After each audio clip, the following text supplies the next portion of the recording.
Hello and welcome to Galway United TV. Today we are joined with Rosemary Killilea, who is our COVID Compliance Officer and Designated Liaison Person.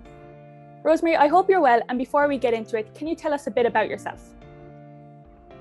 Hi Laura, like you said, my name is Rosemary Killilea. I was born in England. I moved back to Ireland when I was about 11. I'm married with 3 children. I've always had a background, I suppose, in soccer from when I was younger, from growing up in that. And it's just something I've always had an interest in.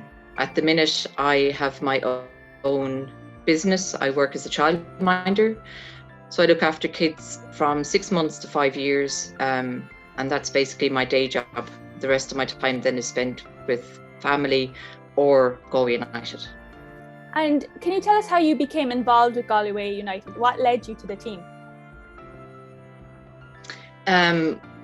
Like I said, always had kind of a background in soccer. The husband would have played soccer with St. Helens, it's a local team in Cartymore. Then my son would have kind of filled the boots and played for Craigmore. He moved on to Merview and he played with the town team. So I always spent a lot of time on the sideline, enjoyed supporting the guys. And when they were kind of gone through, it was a case of I moved into watching the matches on a Friday night in Galway United with the daughter. Found it was a great stress reliever, just the atmosphere in there, and we enjoyed the camaraderie in that in the stands. So from that, got to know a few of the guys, and I was asked to join the co-op. So there was a discussion, and joined the co-op, became a member of the co-op committee, and from there, I suppose it just kind of excelled. I became the membership secretary, and then after that became the treasurer. So then last year I was honoured to be asked to actually sit on the board of Galway United. It's been great, it's been challenging, it's been exciting, but I'm really enjoying it. So in that role then I became the COVID officer and the designated liaison person for child welfare. And the last couple of years have been tough. What are some of the things that you've had to do to ensure that the club was COVID compliant? Now, when the whole COVID thing broke at the beginning, we basically had a blank canvas that we had to start from. It was new to everybody. So like that now, there's been a fantastic group of guys in the background there that have been working with me to make sure everything starts. We literally had to start the HSE and EFIT, put all the steps and the procedures into a plan that would enable us to safely continue on as a club and to allow people in. It was the simple things like putting up signage, having hand sanitizers strategically placed inside and outside, drawing up a match day plan and protocol so that we knew we would be doing the best to ensure that people would be able to come into the ground safely. So we have a system now where the numbers are reduced, the matches are behind closed doors, but we have a list. Everyone on that list is an essential person who has a role in the running of the match fixture. They all receive a COVID health declaration electronically before the match.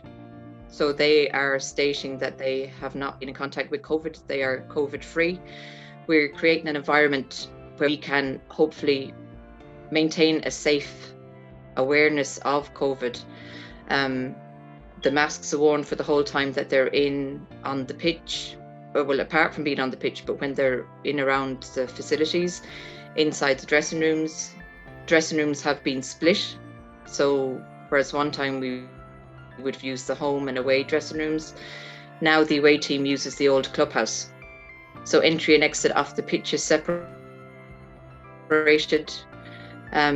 There's been a lot of little things like that had to be lads working in there, and everything just runs smoothly on match night. So we're confident that things are moving along in the right direction, especially now with the vaccinations and that coming out. And with the fans returning soon, is there anything that you've been doing during your time as being COVID compliant officer that you'll bring going forward into the future? When the fans hopefully do return, and we would be welcoming them with a bit of luck towards the end of the season, The same procedures will be in place. Social distancing is one of the big things. Seats are marked out. We had a few fans in at the end of last season, and that worked really well. Measures have been tightened this year, but seats are marked out for them. And we were allowing them into what is now the eco-fuel stand. So they are completely separated from the staff, from the players, from the management. So even in that, we're restricting access. Fans can be safely in the stadium. There is a large space and they have full facilities if they're kept to one side of the stadium.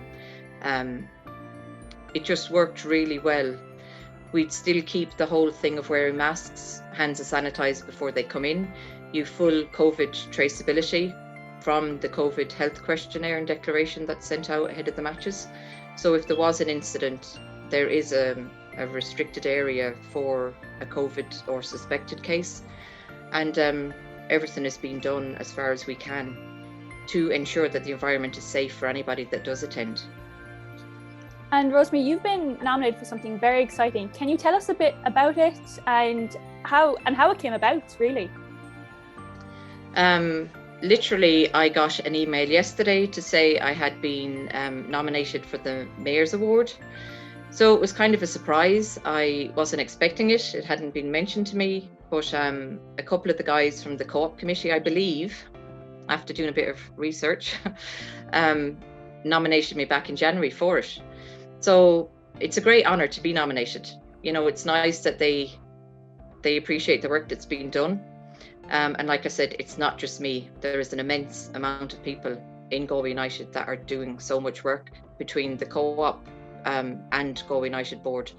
A whole load of work gets done behind the scenes, and it's not until you're actually in there you realise the amount of time people are putting into the club, and they're doing it selfishly. They're happy to do it. There's no complaints out of any of them. No, that's excellent, and we wish you all the best. And Rosemary, we thank you so much for joining us now this evening. And for any more updates with Galway United Football Club, make sure to follow us on social media.